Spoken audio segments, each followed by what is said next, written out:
Debt versus deficit. What's the difference? What word starts with D and ends with a T and has to do with the federal budget? You'd be right if you said debt. You'd also be right if you said deficit. But while the two words sound the same, they describe very different concepts. One is getting bigger, while the other is getting smaller. The politicians and talking heads don't make things easier by confusing the two.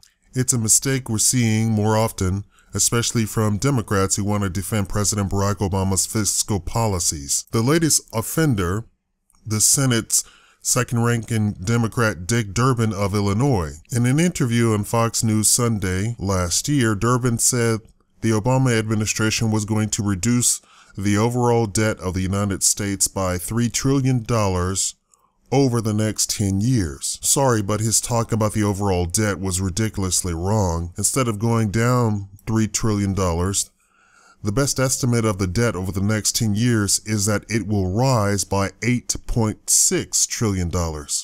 That's a difference of $11.6 trillion.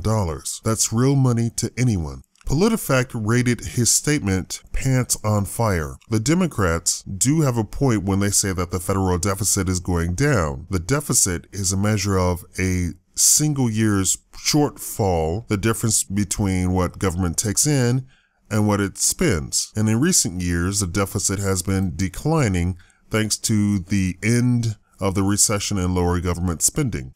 The deficit hit a mind-boggling $1.41 trillion in 2009 during the teeth of the recession due to a fall in tax revenues and an economic stimulus aimed at jump-starting the economy. It gradually declined somewhat, but still stayed north of $1 trillion in 2010, 2011, 2012.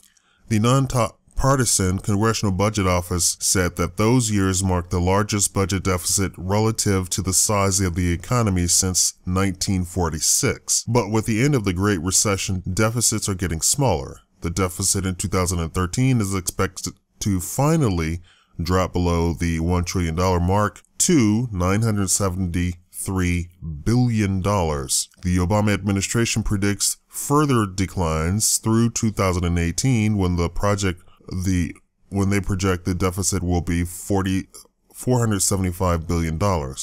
But the deficits aren't going away. If they did go away, then there would be what's called a budget surplus. The United States hasn't seen budget surpluses since the days of President Bill Clinton. So years of deficit, even deficits that are growing smaller, still means the overall debt is getting bigger. Got it? The fiscal future.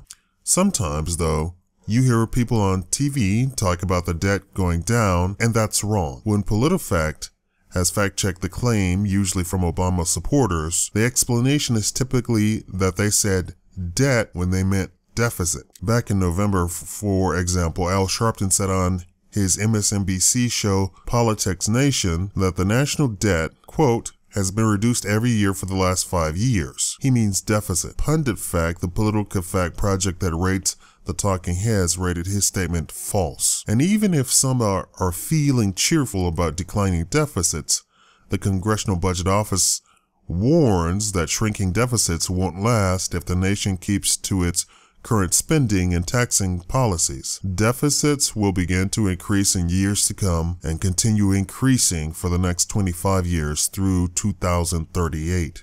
Much of that deficit spending will be driven by spending on healthcare, especially Medicare, the government insurance program for people over age 65, and Social Security, according to the CBO's latest report.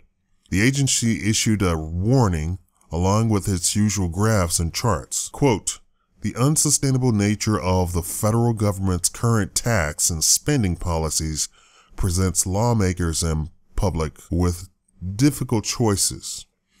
Unless substantial changes are made to the major healthcare program and Social Security, those programs will absorb a much larger share of the economy's total output in the future than they have in the past. We see no end in sight to conversation and commentary about deficits and debt. So keep this in mind. Deficit equals 1 year. Debt equals all money owed. Thank you for watching the Shikama Life Show.